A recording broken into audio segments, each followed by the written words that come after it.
Malungelo, good evening. Last year we saw some almost unbelievable scenes of people fighting each other in the aisles, you know, mini stampedes taking place as a result of Black Friday. It looks like it's a lot calmer this year.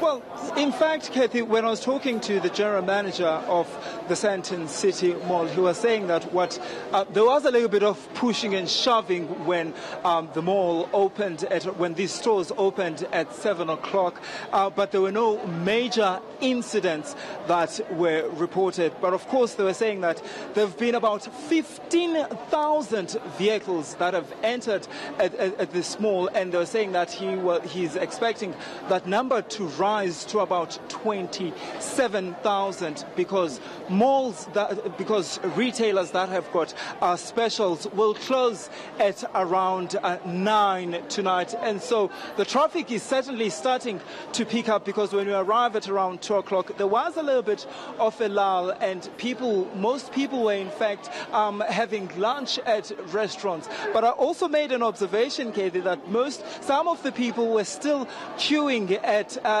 the ATMs hoping to get some more money. I'm going to try and see if we can just speak to some of the people that are here. Hello, ma'am. How are you?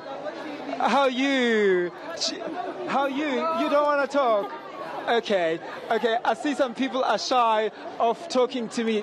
Let's give it a try. Let's continue to give it a try and see if people are really taking advantage of the deal that's here. How's it, sir?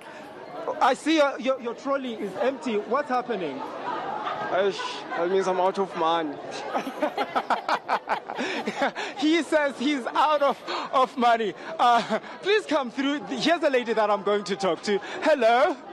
How are you? I'm well, and yourself? I see your trolley is already full. Did you get specials? Absolutely, a lot of specials today. Did you spend the money you had, or you had to borrow money from somewhere? No. I always have money kept in case there's a sale. Please, I'm not a borrower. I'm the lender. Okay. You bought all the necessities, I suppose? Not really necessities, but more like spoils and greed. Okay. So are you already preparing for Christmas? Yes, that's a definite for Christmas.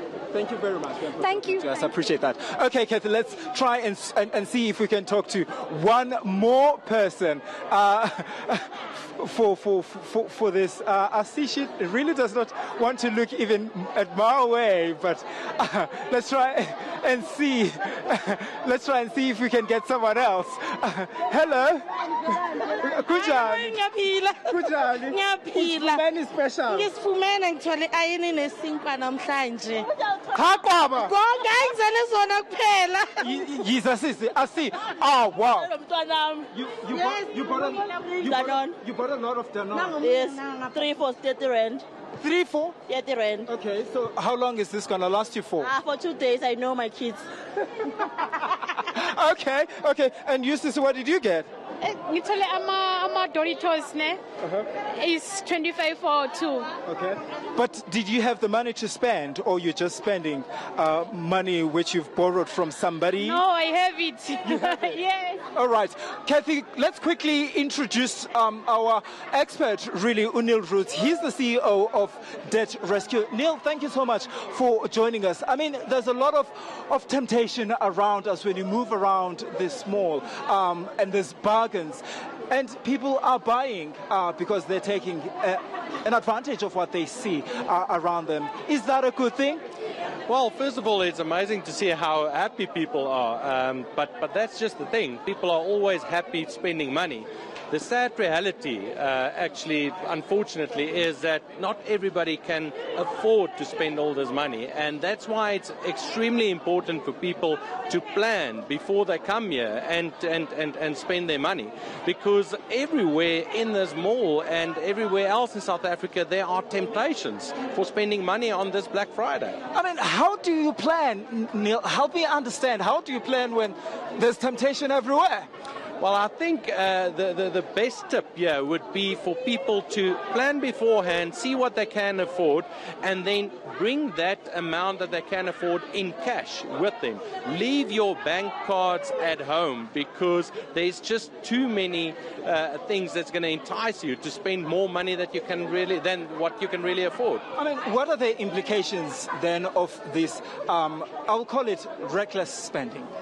It's definitely reckless spending in the sense that if you spend what you didn't plan for, it is reckless. And the reality is there's so many temptations in the shops to make you spend more money. So that's why it's extremely important to do the responsible thing and plan beforehand. You have to draw up a budget for Black Friday, the same as you draw up a budget for the festive season, and make sure that you don't overspend, because come January, then you have all these money to spend on things that you need, like school uniforms and so on, and then you don't have the money available.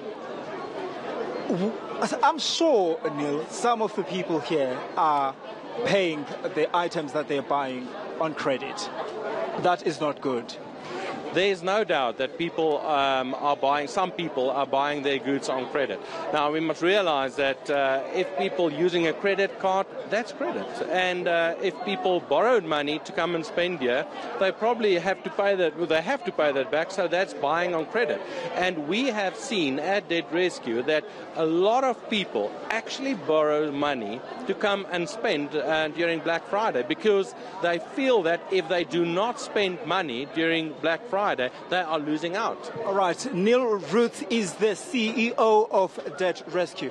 Listen, I'm going to disagree with him a little bit, because, I mean, if you can get 2 items for a price of 1, why not give it a go? It's back to you, Kathy. Malungelo, it's a good thing you're not the financial expert. Otherwise, people will be broke listening to that advice. Malungelo Booi having some fun out there at Sandton City.